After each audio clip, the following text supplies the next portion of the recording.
Welcome to the channel. So happy you're here.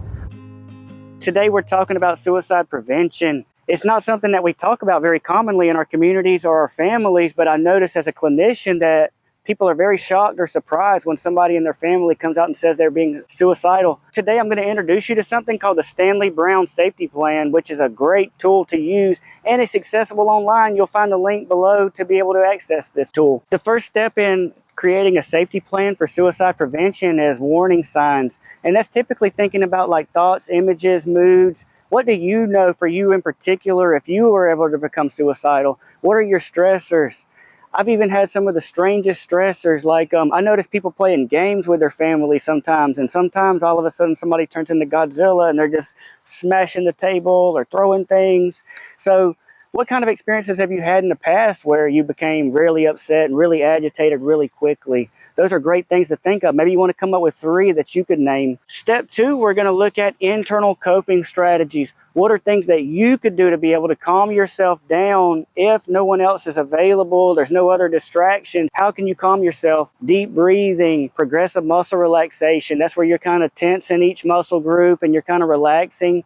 Or even just becoming aware of your bodily sensations. Maybe you can become aware of where tension's at in your body. What are some other internal coping strategies you can come up with? Or maybe ask your family members what kind of strategies they know. Step 3 in creating a safety plan is just becoming aware of people in social settings. Look at this beautiful park here. Is there a beautiful spot around where you live that you could get to if you were ever feeling very overwhelmed or kind of excessively stressed out? You always want to be able to find some place that you can go to kind of remove yourself from all those stimuli that are stressing you. If you'll notice, there's people here walking around, enjoying the scenery.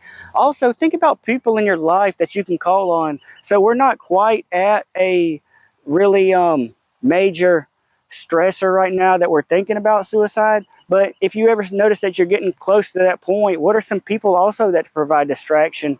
You want to think about people in your life that really make you feel good about yourself or kind of build you up, or maybe they're very funny. Step 4 is going to be, who can I call on during a crisis? This is where it's getting a little bit more serious. So I really want to have a good list of people that I can contact.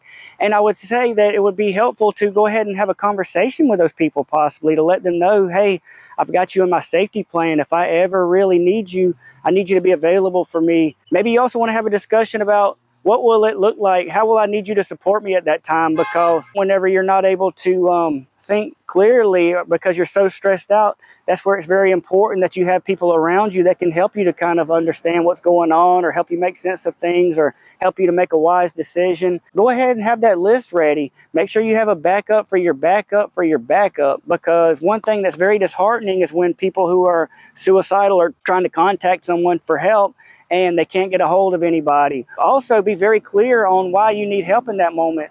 You don't want to call somebody and just kind of like beating around the bush. Let's go ahead and let them know how serious this is and why you've called them. Finally, we want to be able to, for step 5, to have professionals in our corner and agencies or emergency departments we might want to get to if we were ever feeling suicidal or vulnerable to suicide. Also with that too, I want to go ahead and say 988 is a new number they've launched recently to be able to help you through a crisis. Also 1-800-273-TALK.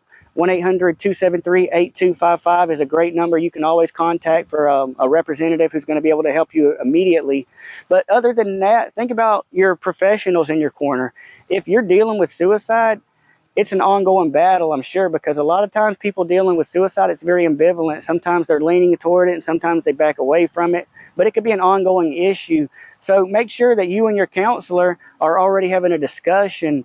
If you were ever to become suicidal, what are you and your counselor's game plan for being able to prevent suicide or getting you to safety? For my clients personally, I always let them know, let's go ahead and have that game plan set. I want you to get yourself to the nearest emergency room or facility that you've already used before, or that would be great for you to use at this time. And then you follow up with me immediately after, or maybe a family member that's got a release of information could go ahead and let me know what's going on with you.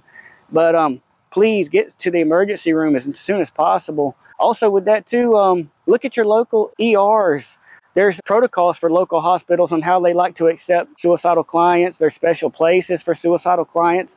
That's something that you struggle with, and let's say you move to a new area and you're not really sure, you might want to just check in, just to say like, hey, if I were ever in crisis, what would I need to do to present myself to this place? Or what are the local places I could go to present to help myself or a loved one in a time of crisis? All right, finally, for step 6 is making the environment safe. So we want to remove any lethal means that could be used to harm you during a time of crisis. So remember what I said, during a time of crisis, you're not thinking clearly. Your emotions are really high. Like Dr. David Burns says, and feeling good, you know, it's like you just had a volume level and your emotions are really high. So your thought process goes along with those emotions at that very high time.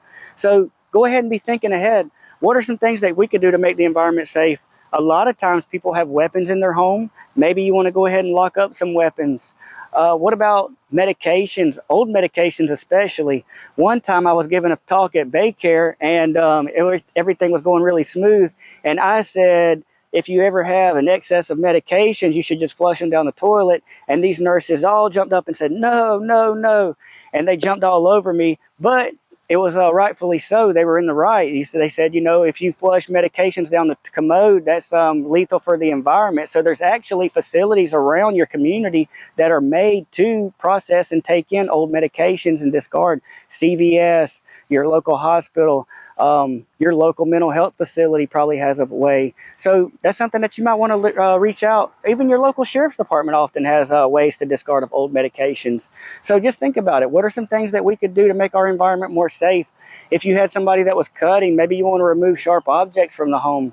What are some other things you could think of that you might want to do to prevent self-harm or harm of others? Today we talked about suicide prevention using a safety plan. One thing I want you to come away with is to know that there's a Stanley Brown safety plan that's available online. Type it in your Google bar. You could type in a PDF behind that, and you're going to get those safety plans pulled up already pre-made. Let me know in the comments, how can we break this stigma of talking about suicide?